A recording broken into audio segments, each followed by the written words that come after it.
inubagan sa ato ang Chief of Staff, ang ato former Mayor, Babayap. Ang iawasap na ito karong hapon, ang ato ang Vice Mayor, atong Pangulo sa atong Sangguniang Panglusod, Attorney Adam Ralson Hala. Naampo na ito mga members sa Sangguniang Panglusod sa Dakbayan sa Tagbilaran, na ani adire si Konsehal Undoy Borja, si Konsehal Charles Cabalik, si Konsehal Tim Utalit, uban diha to kaganina pero naligot ko ba siguro to. Ato ipaibaw nga diha kay ganda kanina nga public consultation kaganina buntag alas 9. Unya kaluoy sa Dios lami kayo ang atong discussion. Gusto tanan gusto riyan pero kaluoy sa Dios bigod kaigo ang ato ang oras hingabot mig alauna na hapit na human. Mo na nga murag ka dali bigbalhin dire karon unya mao gihapon ato ang gi-expect ang mga comments, ang mga recommendations. Kaya ang intention nato karon ato public consultation is madungog ang mga kanang stand, sentimento sila mismo hisabay sa Dakbayan sa Tagbilaran sa usa ka development project na ato ang gidawat para paminawon. Kunya after ana open forum. So, sa open forum, ato ang i-discuss lang, magtag-aw mo ana na ang atong gibutan sa kilid. Ang Tagbilaran City Government through the leadership of Mayor Jania, we advocate and we adapt kaning atong gitawag og safe space approach. Makita ninyo siya sa likod. Before ta ato na lang i-brief kay mo ni advocacy sa city. Ang safe space in governance is a physical or virtual venue or gathering of people where government, ang ato ang mga pangamhanan, and non-government stakeholders can communicate freely. Makastunyan na freely. Guided by the principles of diversity. Expected nga, kita paliha una-una kay diverse that inclusion, equity, and accessibility. Safe space afford everyone. Mayong hapon ka na kong tanan. Dili na lang ako tagsa-tagsaon ha, aron di madugay. Una, gusto lang po magpasalamat po kaayo sa inyong panahon nga gigahin karon. Kabalo ko uban aning manarbaho unta pero naagyo dire para paminawon ang usa ka proposal nga gikan sa usa ka pribado nga sektor. Ako lang i-emphasize nga ani nga proposal di ni initiated by the city government. Ang city government nakadawat og usa ka unsolicited proposal from a private company. So anian nata karon sa punto nga naatay public consultation para kamo mismo mga katawhan Tagbilaranon makapangutana sa maong proponent kung unsay benepisyo nga inyong makuha ug unsa po inyong tan-aw kung angayan ba pud ni para sa atong syudad. Rest assured kung unsay mahimo nga conclusion aning atong public consultation kay tingog man sa mga Tagbilaranon maupod ang tingog ni Mayor Jania. Again, salamat kaayo ug mayong hapon ka natong tanan. Naay mangutana unsa man poy composition sa atong crowd karon. Kaganina gi-invite nato tanan pero tay specific organizations nga gi-invite kaganina buntag. Karon na po ang atong gipang-invite ato ang mga civil society organizations. So nakalain sectors, I believe na atay sector sa sports, environment, transportation, livelihood. So naa na to ngani ka diverse ang ato ang attendance karong hapon na unya atong gipanghinaot nga unya after sa presentation makapangutana mo sa proponent mahitungod po sa inyong concern, like for instance sa transport kita nga sektor, inyong ipangutana sa proponent ug unsa po yung mga concerns niyo sa transport about sa proposal. We would like to also acknowledge Councilor Budlong na nato diri karon. So, in terms kung kinahay naman tayo mga civil society organizations nga ang advocacy is environment. So, we would be expecting also questions from ang nga sector raising their concerns about the impact to the environment. And if you are also kananaan mga negosyante nga gagmay, we will also be expecting questions from you with respect sa inyong concerns about sa maong proyekto. So mao na ato ang gusto madunggan nga mga reactions ninyo, especially nga diverse ang ato ang organization kung mahimo makapangutana mo unsay inyong mga concerns in the field nga ka-advocate mo, environment, livelihood, kananaan heritage, even heritage, kung may concern about heritage, please isulti ninyo aron kahibaw ka. So mao na atong composition. Let's now proceed no. Mao na atong preliminaries. Ang rason nga nung nagsugod na ta sa atong public consultation is that ang sangguniang pangusod through the Committee on City Planning and Public Lands na ay ingabot nga letter from Mayor asking for authority to commence competitive challenge.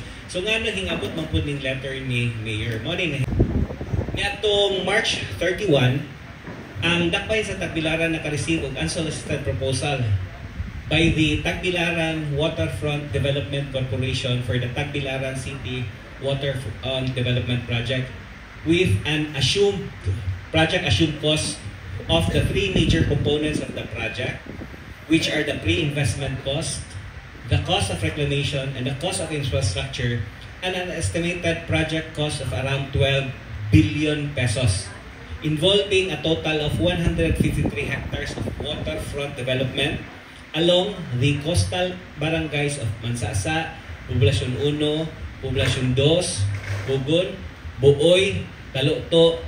I-divide it siya into 3 development areas. So ang first nga waterfront development area, total ni siya 89 hectares kapin.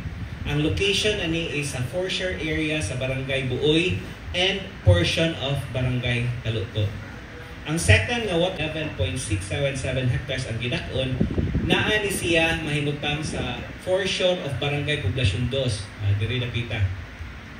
And waterfront development area 3 mo gidak-on ni siya og 51 hectares kapin. Ato ni siya gipropose nga himuon ato sa foreshore area of Barangay Bansasa and Barangay Poblasyon 1. So a total of 153 hectares ang total area niya. So, in accordance with our Ordinance number C-267, on September 13, 2021, the Honorable City Mayor then, Honorable John Gisdel Lim Yap II, Honorable Mayor Babayap, conferred an original proponent status to Tagbilaran Waterfront Development Corporation for the Tagbilaran City Waterfront Development Project. 2022, the 15th Sangguniang Pangusod, which is the current Sangguniang Pangusod, katumiaging sets of members sa Sanggunian, they are the 14th Sanggunian, conferred, approved Resolution number 22-231, confirming the original proponent status of Tagbilaran Waterfront Development Corporation for the Tagbilaran City Waterfront Development Project. Ang gisunod nato ani nga proseso is ang provisions sa ato ang PPP code kanang Public-Private Partnership Project Code sa dakpan sa Tagbilaran. So, after the acceptance of the unsolicited proposal by the Tagbilaran Waterfront Development Corporation for the Tagbilaran City Waterfront Development Project and the conferment of the original proponent status, the detailed negotiation proceeded to negotiate and agree on the terms and conditions of the project as well as its legal, technical, and financial aspect in accordance with Section 79. Kina Section 79 mo code, later on mo present tagamay nga overview sa atong PPP code para po I know uban ninyo nakabasa na sa atong PPP code, pero sa mga wala pa nga makabasa atong ihatag lang ang overview sa provision sa maong ordinansa. So pagkahuman ato July 12, 2023 kining Joint Venture Technical Committee passed Joint Venture Technical Working Committee Resolution number 1 series of 2023 entitled the Resolution recommending the approval by the Mayor of Tagbilaran City the terms of negotiations on the unsolicited proposal of the Tagbilaran Waterfront Development Corporation entitled as the Tagbilaran City Waterfront Development Project, and thereafter recommending for the commencement of the processes and activities for the solicitation of comparative proposals for the conduct of competitive challenge pursuant to kini provisions sa ato balaod. So, dahay ang technical working group come up sila atong detailed negotiation kanina na discuss man ato na lang i-elaborate ko may unsa man nganong naa may detailed negotiation. Ang rason kay ang proposal gumikan kay unsolicited i-subject ni siya kanang giingon o Swiss challenge or competitive challenge. So kinahanglan mag-set og parameters or terms of reference para mo'y basihanan ini publish ani to solicit other interested kita kung naay na interested nga mo submit of comparative proposals. Unya, the agreed terms ato yung gibutang ani niya unsay para sa dakpay sa tagbilaran o sa proponent mo ni appeal sa mga parameters kitahay na proposal. Number 1, the sharing of areas in the development to be allocated by the parties shine nga percent sa share sa proponent, 51 sa government in accordance po siya with existing laws. Mao ni siya minimum standards based on existing laws and issuances. Number 2, open spaces should comply with the mandated 30% of the total proposed project area. So of the total area nga ma-develop, 30% yun na siya for open spaces like roads, parks, promenade, kanan, even mga wastewater treatment, canals, apil na siya, dapat na 30% minimum sa development na area. So, the share of the city government should have a beachfront. Mo man siya, if ever madayon, mo na siya pinaka-prime nga location. So, we make sure nga ang dapayan sa Tagbilaran, sa na-share, at tura ibutang sa kanang mga kilid-kilid. So, number 4, the share of the city government should be contiguous or near to existing property owned of the Tagbilaran. Ito ang share kung kintahay, in kaso lang, dili siya magkatakatag less katong value po o convenience. 5, the city government should be given the right to choose the location of at least 50% of its share per phase. So, kaganina, gipresent man nato per phase, gumikan kay ang agreed is 51-49. So, insist kita na if ever kinahanglan madayon naatay option to choose asa tadapit. Kita pwede nila nga government ito mo ato mo sa kilid-kilid. So, we make sure yun ang ato ang local government na. Then, number 6, existing public bathing areas that could be included in the proposed areas of the project such as Kainggit, Bulok-Bulok, Family Beach at Talisay Beach should be considered in the detailed engineering design in such a way that they will be preserved and protected. So, ato yung insist nila nga sa inyong detailed engineering design, i-protect yun na sila, i-preserve. Kaya maon na yung concerns yun sa ato ang mga katawan. Number 7, as much as engineering design would allow it, there should be a buffer zone between the municipal water boundaries of Tagbilaran City and the municipality of Dawis in order to protect the navigational channels between the two territorial jurisdictions. So, kaganina, i-present nato na part dili dapita, habaw man nga na channel diha, we make sure nga di yun na siya mababagan. Okay? Number 8, Tagbilaran City residents should be given priority. We set it at 60% in the employment during the development phase. Mangita man gyud nagtaw patrabahoon atong giset gyud nila nga in kaso og madayon na kinahanglan ang sources of employment ninyo mga tao is taga Tagbilaran gyud 60%. Tagbilaran City residents, businessmen and business entities should also be given priority in any economic activity during the development phase of the project that would need the engagement of third parties. Like supplies and supplies nga kinahanglan nato ilag yo ato yung giset ani nga hatagan yung priority. They will not source kung mahimo di nila i-source kung available ang ilang material na aron sa Tagbilaran, ato ang mga businesses diri gyud mo ay ilahang kuhaon. Then number 10, any damages on city roads that are attributable to the project development should be repaired. So, kakita na tani kung na development nga daot ang karsada. So, we make it sure nga gibutang na to nga they will kanang be responsible sa mga karsada. Number 11, the development should include, very important, wastewater facility, public center, public transport and civic center. So ato ginanggi siguro nga kana nga mga basic nga facility infrastructure na. Number 12, traffic impact assessment should be made and traffic flow in the vicinity of the project site should be properly coordinated with the city government during the development phase of the project. So assessment. Number 13, alternate access to and from J. Clarence Street, Graham Avenue, and Ticloma, at least 3 access. Then, C. Galliares Street, the VP Inting Street should be provided and considered during the detailed engineering design of the project. So, later on, makita ninyo nga ang proposal is ilang gisapit na to is island type. So, dili siya ditso hinduot sa atong mainland. So, we make sure nga usa ka concern na to is traffic congestion mo nang naagi sila access anong parallel nga kasada sa pikas nga ilahang i-propose. So ato na ang kaso og madayon ang project, so ato ginanggi make sure nga naa. Then number 14, preferably the detailed engineering design should follow scheme 1 of the proposal. So mao ra ni scheme sa land use plan sa maong lugar kung asa ibutang ang mga like industrial, commercial, civic center. So nice scheme ilang i-propose, then natay sa city government kapilian. Gumikan at totoo ang mga motto siya katong terms of reference.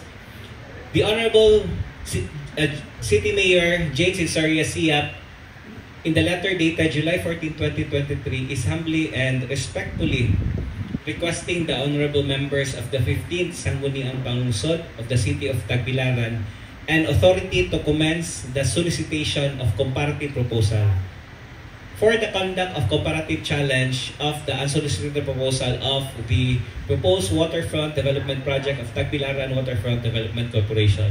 This is in accordance with our PTP Ordinance number 267.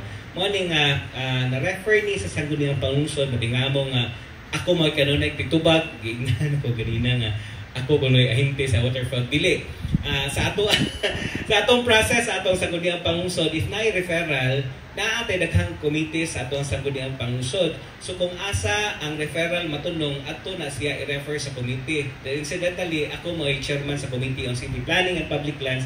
Mo nang ako may gitindog ninyo karong palisa sa pag-suporta po sa thrust ni Mayor Jane na participatory governance. Makita ninyo later on sa ato process, sa ato PPP ordinance. Naka-decide unanimously ang members sa committee nga kinahanglan sa kadako sa project moagi gyud public consultation. Kay mao man ay thrust po ni Mayor Jane sa Sangguniang Pangungsod. So bisa pag different department may executive sila, legislative may atong girespetar ang thrust po sa governance ni Mayor Jane. Mo nang ang recommendation is the committee humbly recommends that a public consultation be first held. So mao nang naa kita karon. Okay? So kaganina ato ang gi-discuss ang PPP ordinance nato. Nga mo ay ato ang gisunod para pag proceed aning ato ang himo karon. So tuguti lang ko to present to you. So ang ato PPP ordinance mo day atong gitawag o Public-Private Partnership Project Code of the City of Tagbilaran. This is ordinance number C-267. Kung gusto mo makakita sa complete nga text aniniya, ma-access ni nato sa ato ang website sa Sangguniang Pangungsod, ftagbilaran.gov.ph. So ma-access nato ordinance number C-267. So overview sa atong ordinansa, ordinance number C-267 was enacted on July 27, 2018. The ordinance was authored and sponsored by Honorable Attorney Agostino Subigon Saga.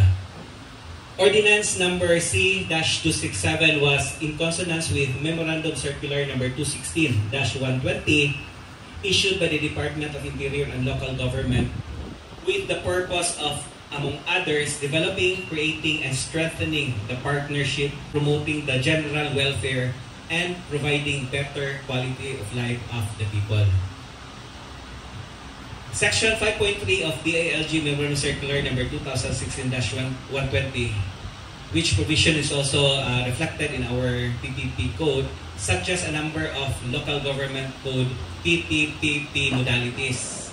Isa is lang mga PPP modalities, ito build to operate, build, rehabilitate, operate, siya tandaan modalities, among which the local government units may choose from in implementing their PPP project.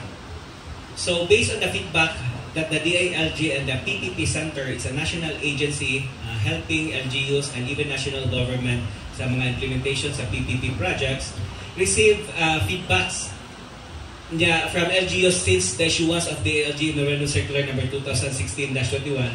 It was determined that there is a need to provide further guidance regarding the local government unit PPP modalities so that LGUs are able to properly implement its PPP project.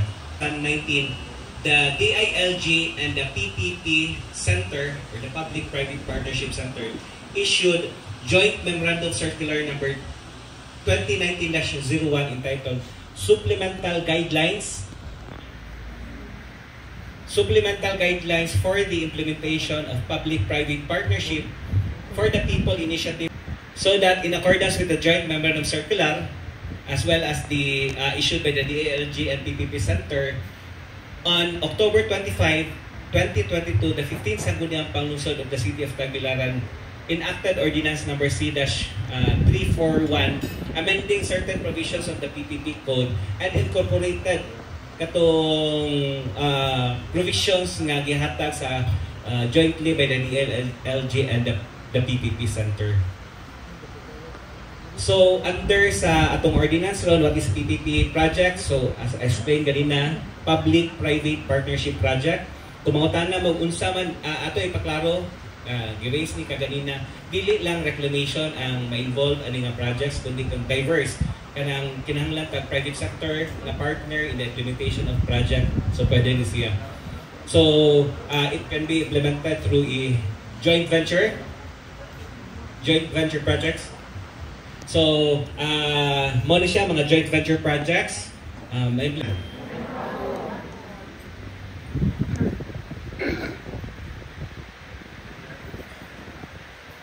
Again, may hapon ka na ito tanan. I see some familiar faces, but still very much welcome. Anian may dire karon, magpa-ila-ila mi ninyo, kanya among sang ipresentar kaninyo ang among proposal ngari sa Tagbilaran City Government. Ang kaning maong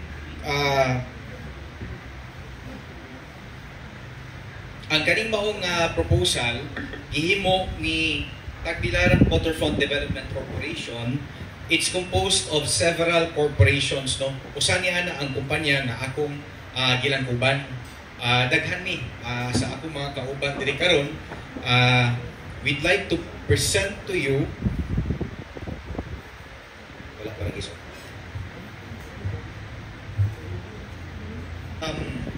sigon sa gingon ni Bishop ganiha ba, nisud ka diri, aduna na gitay mga biases.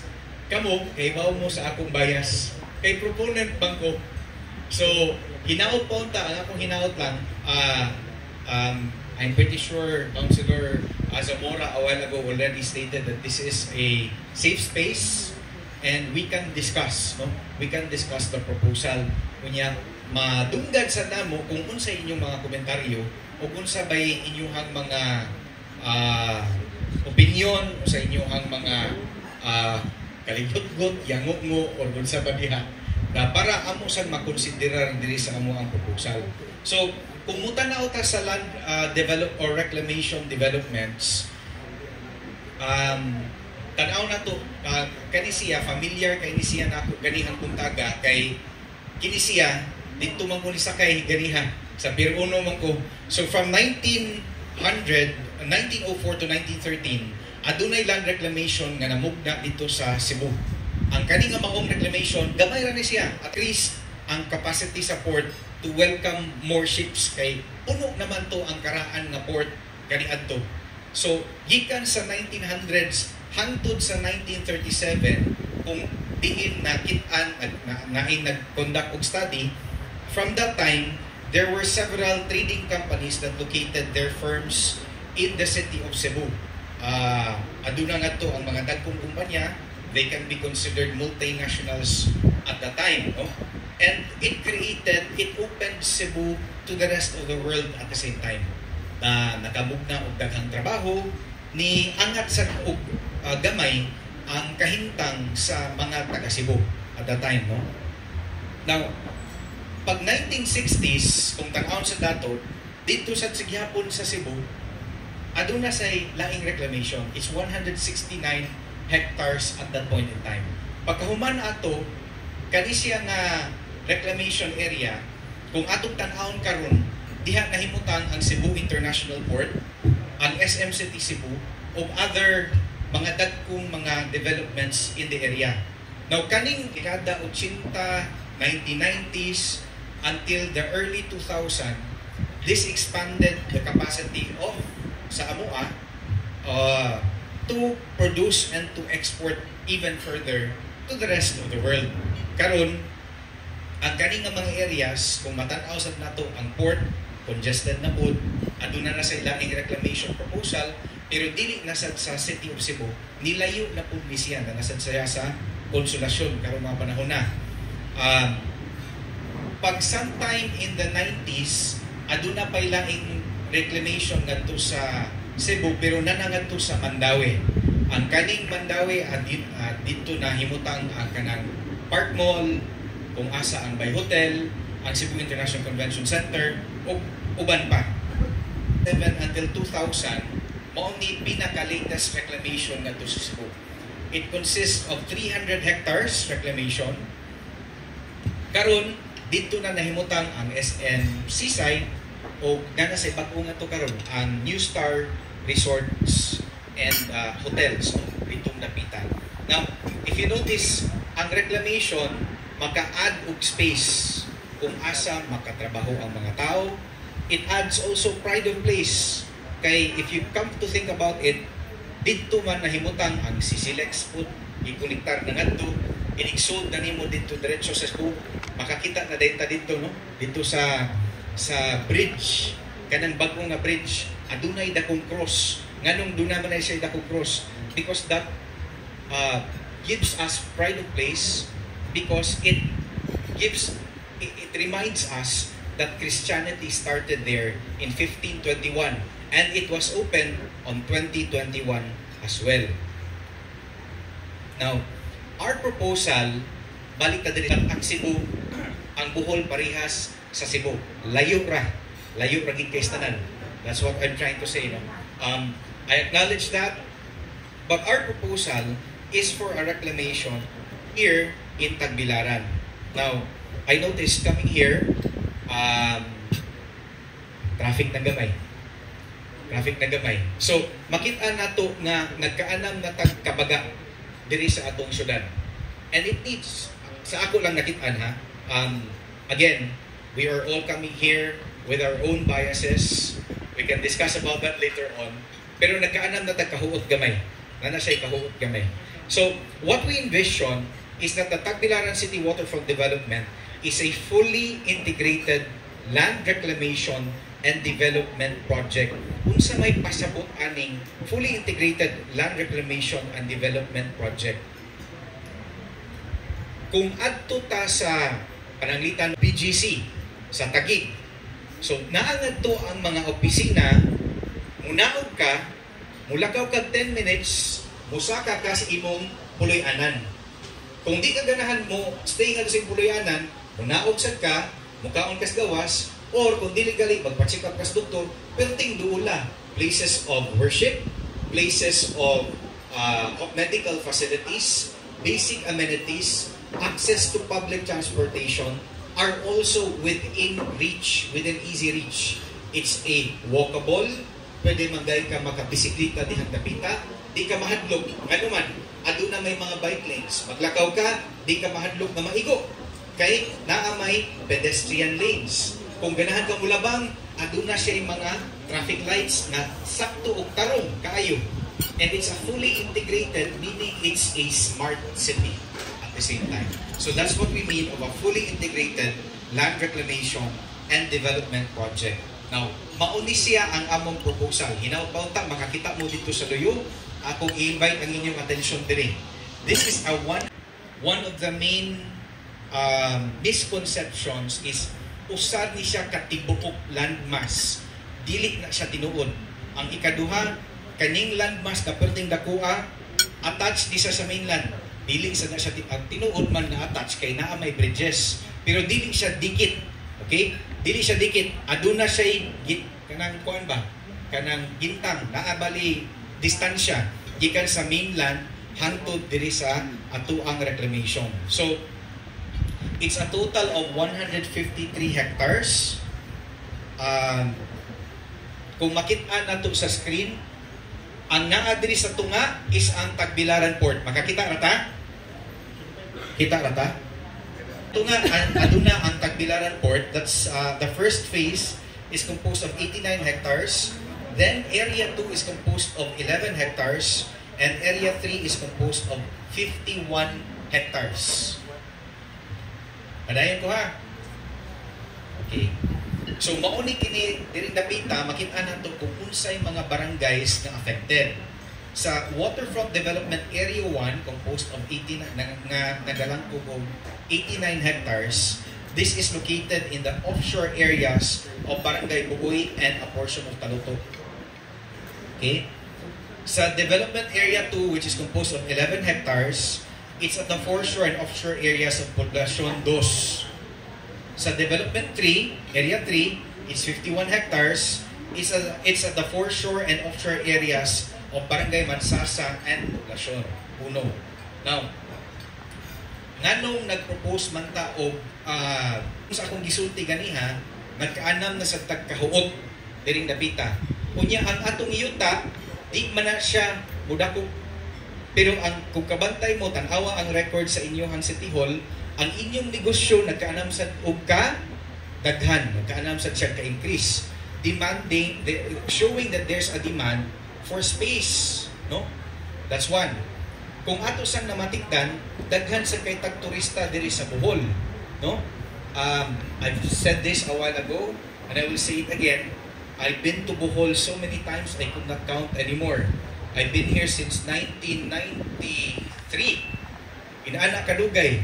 Bata pa ko, high school pa ko. Naglangoy-langoy na ko diya sa Panglao, gikan ko diri sa Tagbilaran.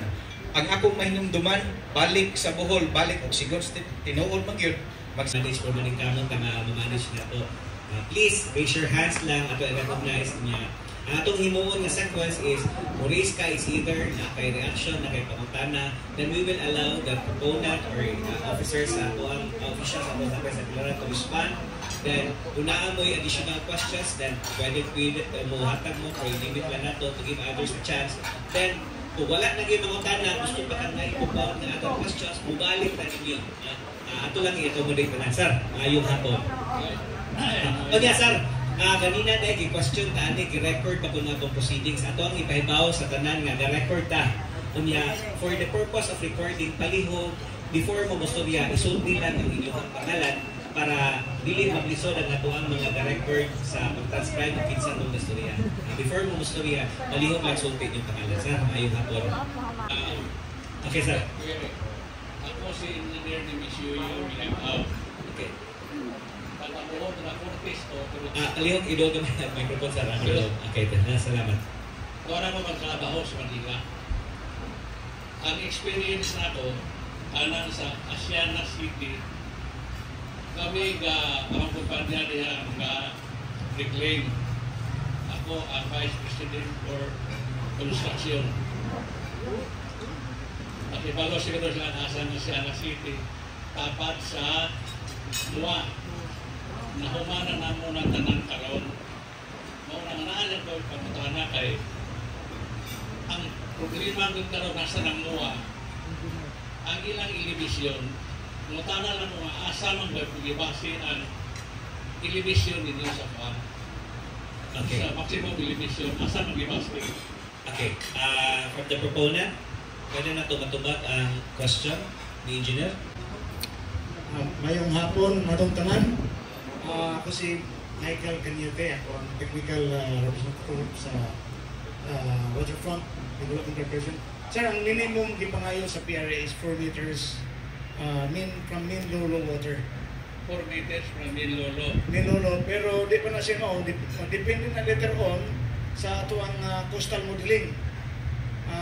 Kay ato pa man i-model to na nato ng effects sa storm surge, tsunami.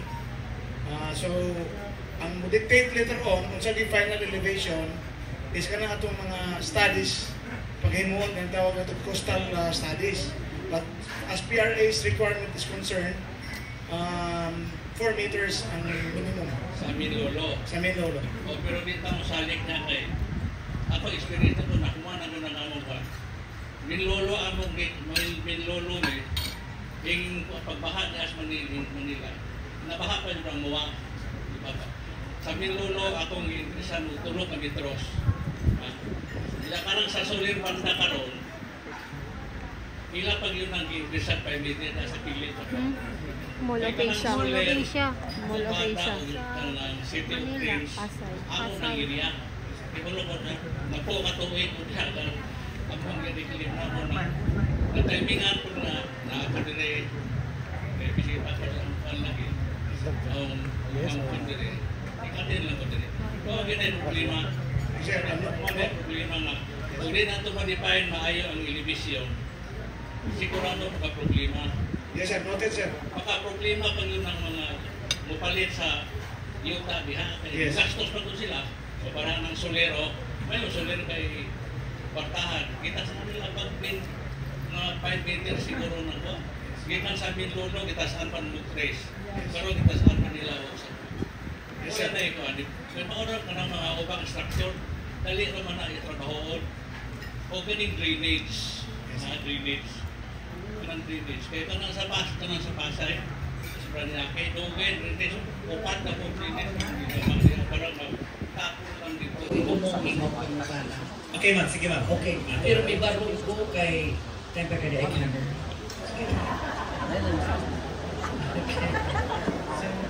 May barong ko kay Mangutana ko. Okay, ma'am. May barong ko kay na ako reaction. Yes, ma'am. Nindot kaayo itong pangutana ni Sir, pero very technical. Huwag ni ko kasabot. Okay, ma'am. Murag pilay ginadmon, unsay usaw balay kaana, aning declaration. Una sa tanan, magpasalamat ko sa pangagamhanan sa Dagmayan. May una rin kung pangutana kay na ako kong program. Mga nagaling ko, na galing kumukaon, hangyo ka ako ng mga gustong. Kining, magpasalamat ko sa Dagmayan, kay ilag yung lihatanan o kahigayunan. Kining usa sa mga hangyo, dili lang sa usa ka tawo sa akong tulumanon sa radyo. Apang ipila, tungod kay murag nakita nila, ay correct me if I'm wrong, but not at this point. Nakita sa kadaghanan sa atong mga kaigsuonan, pero nalipay ko kay nangutana dyan ko, mismo sa atong mayor, wala pa dahil ni mahuman. Mo'y hinungdan nga ni atang tanan karon. Usa sa mga rason nga maong niingon siya nga wa pa gyud ni mahuman, tungod kay wala pa ka mahuman sa proseso. Pero matingala may reaction, matingala mo tao sa akong nga nung may inunta nga wa pa mahuman, nga anaan na may mga sakop sa konseho.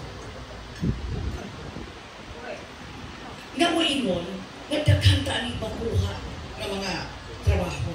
Daghan ka ayong mga kaayuhan. I thought at the very start that the unsolicited proposal should be received by the members of the Tagbilaran Sanggunian flatly. Kada wa pa'y mga komentaryo. In fact, I attended one of your sessions. Natingalan ko, kaysa dihay pangutana pagkahuman, gipangutana ang pipila sa atong mga counselors, diha naman tingali kinuka, uli ko masayo, nga miingon uyon ko ano. Di ba sayo ra kaayo, nga miingon ka uyon ko ano. Reactions ba to? Okay, sige ma'am. Ako nang di po kumutuon, mausari atong ipangutana. Okay, ma'am. Kaya kung usari atong ipangutana, naman tayo mga follow-up reactions and questions. Okay. Pero kung di po sultihin lang. No, ma'am. Sige ma'am. Thank you. Looking at the crowd right now, listening to the two speakers at the start, mingon dyan ko ba, ingon aming hapning at crowded kung paano yung declaration. Kaya dili kami mo, dalisod na galing agi ito mo, hatag o siya, wala na galing may lamisa nga kanaan. So, dili ka usa sa mga rhetorical questions na ako ipanutan. Okay. By rhetorical, I mean, I don't need any answer from any of the people there. Dili ka magbuot na po. To the proponents, I come from a beautiful town, which is the town of Dallas. Dili ko taga-Tagbilaran. Dili ka maapektuhan ang taga-Dawis. Okay. I don't need any answer yet as of this moment. Kapuyo ko sa dawis karon, mag-uol naman ko, sir. Kay ining tao, busod naman, uhay, hello naman ang dagat sa kusina. Kung imo pa ng butangan o daghan nga mga unsay inyong ibutang niya, dili ka na ato na sa kwarto. The proponents might laugh at us. In fact, I was very disappointed one time when somebody spoke on air and said, kana magumi-complain, anak, huwag man doon na sila kahibaw ng scientific reasons and scientific procedures. Matud pa sa akong helper, Shed. We don't need any science here, I believe. Tanaw man doon na ito. Lagi, dugtong ang kanang gitawag ninyong isla. Gikan sa baybayon, gikan sa kining mga yuta. Pero tanawang pila na lang na may kung mga way managat, did you make a survey of it?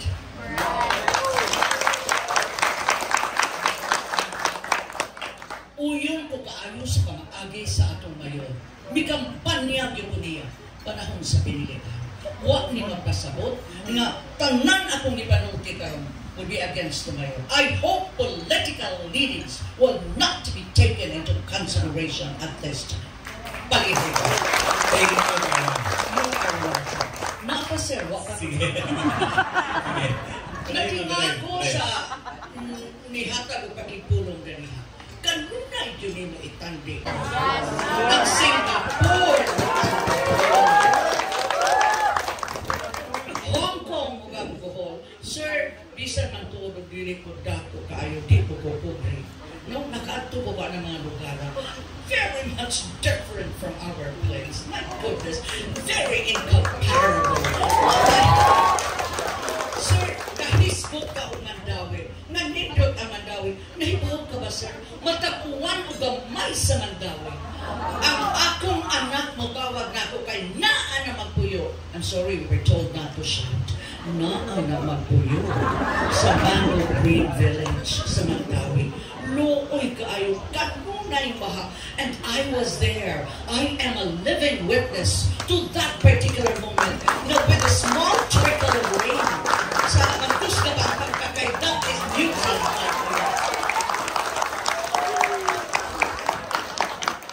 Ayaw kaayo.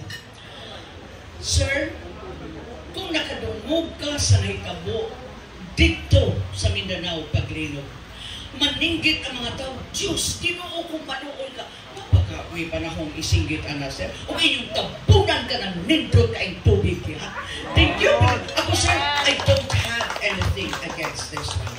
Basta makagarantiya lang mo nga why mausog, nga wa mo masilaw sa salapi kung pilay mo.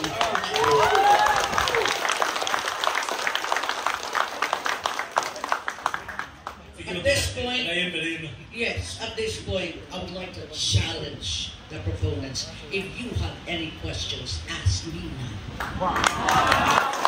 Okay. Okay naman. Wapa ko ba okay? Kaya waman silang mutan. Okay. The statement of Ma'am RD. Okay. I'm RD from TR. Sorry. I am RD Araneta Bahay. I'm sorry. I manage the Bohol Tribune, which they call as a fake newspaper. Looking at you now and hearing you, I know that you're not fake. Excuse me? You're not fake. Fit, F-I-T. You're not fake. Oh, I'm sorry. You don't know the other side of me. Maybe we should set some time to know each other better. Over a cup of coffee tonight. And red wine. I don't drink. Okay. Sige ma'am, tuba na lang. Baby tao, ako ma'am taga-Kibaw ko na bahaon na dihan kapita.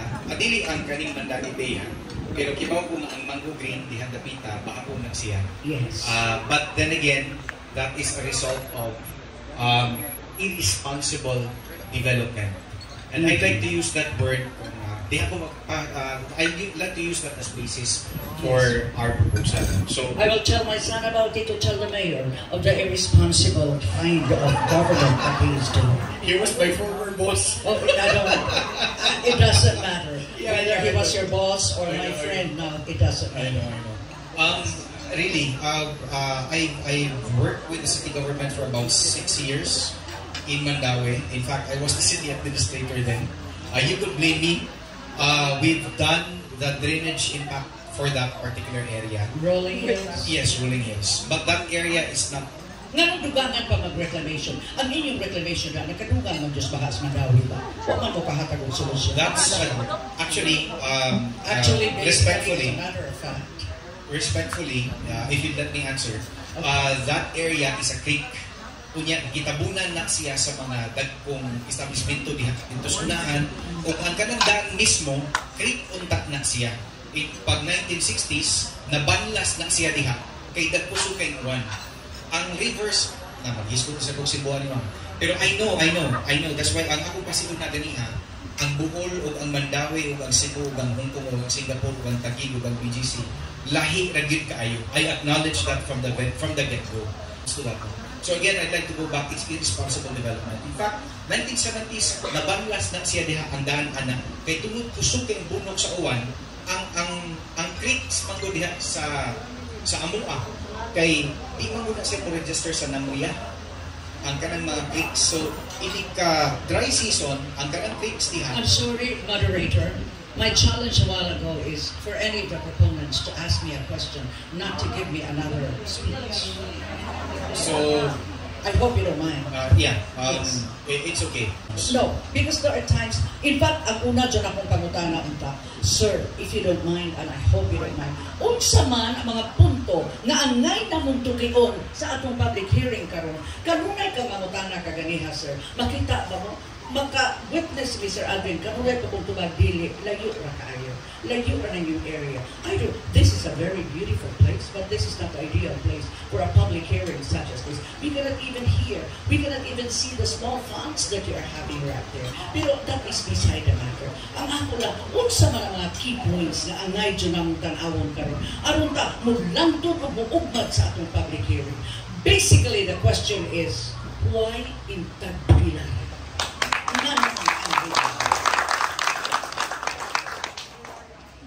Nagkaanan tagahuot sa one. We create more space to allow for we create a reclamation to allow for more space. I understand that. Yeah. There. We create a reclamation to allow more space aron mag-uot ang reclamation area. Again, jumping from my statement a while ago, it's a product of irresponsible development. So the reclamation will have to be planned well so that the density would be we would be able to manage. Mm-hmm. Aside from the people and traffic density, ang tubig po i-manage po na hasta ang waste, no? Ang solid waste na ma-produce para dili maabot sa imuhang tukaran ang katong inyuhang ang gikan ang tubig gikan sa reclamation di maabot sa inyuhang kwarto. Asang aho kwarto sir ka ako ra mausa karon na ang kwarto. Hindi na kumusumpay na. Because we have to be very exact with our statements right now. Yes. Thank you, sir. I'd like to address my next question to Councilor Budlong. Wow. Okay, ma'am. Councilor Gordon. Nabasi. Maayong hapon, Councilor Budlong. Yes. Estudyante ni My mentor in Yes. college. Yes. Usa is kinabrightan sa akong klase. Yes. It is now student. It is now student versus teacher. Sige ma'am, go ahead. Sir, nakadungog ko nimo sa inyong session na may uyong tsaka di ko kalimot ako because your statement is embedded in my heart pag ingon nimo nga uyong tsaka. Thank you ma'am. Yes, because I consider the economic kanang point sa reclamation ma'am. Creating 57,000 jobs to the Tagbilaranons Mugao para na ko. When I was the barangay captain, daghan mga apply og trabaho nga dita kahatag. And now, there's a reclamation that can generate 57,000 jobs. For me, tiguan naman ko, for the next generation na lang nga manarbaho diha, ma-approve ni Jeep Juan. O magtutudlo ko nimo, mas maguwang ko nimo. Yes, ma'am. Kinumihan kong ka, mas tiguan ka. Di. And what you're doing right now is for the next generation. Yes, ma'am. What I am doing right now, Councilor Budong, is not for the next generation only, but for my generation too. Okay, that's fine, ma'am. Yes. So, 57,000 jobs. whatever, Bismay, ato ba ulang nag 57.1 thousand jobs. Yes, ma'am. So, dili ko musupak, anak. Gusto na ko mahibaw. And I'd like to make it clear to the people of the forum right now. O yun, si Councilor Budong sa gitawag o reclamation. That's only the thing I want to Thank you. You're welcome. My favorite teacher. No, not yet. Ganang, miiwan ka, nauyon ka, nag-iwan ka madaan eh. Nauyon naman This is the process, ma'am. Dili ka Oh, dili ka ni proseso ha, Councilor Budong, aron lang mo to feel ka na na-process ko ka. This is a Uyon process. na mo. Even the proponent, and even the chairman of the PPP, Councilor Zamora, he could attest on that. He could tell you, or he could tell the body here, nga proseso din na itong hihimo. Yes, we understand that. Pero di ba nasa iyo namin, would it be safe to say na kining public hearing karon is very inevitable simply because people are crying out loud, shouting out in social media na kinahanglan ng public hearing. Have people not voiced out their own feelings that there should be a public hearing? Kihimo kanina to. Yes, process yun na. Your process. Dili yun na pwedeng No, isurkat. what I mean, as far as schedule is concerned, isn't it that we are holding this now because of it's being imperative, the clamor of the people? No. Okay. Sa atong committee ba, atong yun ang schedule mo? Thank you. My other Okay. questions later. Okay, thank you very much, ma'am. You are welcome. Okay, attorney, pwede kataga sa ato kay higayon ang uban kay nakasuya ng kakaganina. Ato lang hangyon gamay nga pastoryaon sa nato tuwa kasuya kay nabuta. Okay, attorney. Salamat kay attorney. I think si ma'am una, then patingugo na to ng isa dire after. Sige ma'am, please, pailala lang sa pangalan for the record. Yeah, good afternoon everyone. I'm Rolene Uy. Di na lang kumustorya sa organization kaya I'm here speaking of on behalf of myself. Ang Cortez, kanang Manga area is murag, especially during the month of June and July, lubog na siya daan kanang yung mga season na kanang high tide. I'd like to ask any of the proponents, can you give us a science explanation scientifically kung I'm sure mubaha pa dyan na kay you have mentioned about Cebu, Manila, Pasay, Paranaque. I grew up in Paranaque actually. Nagbaha na dyan. Wala ko naka-experience ng baha sa Amua when I was a kid pa.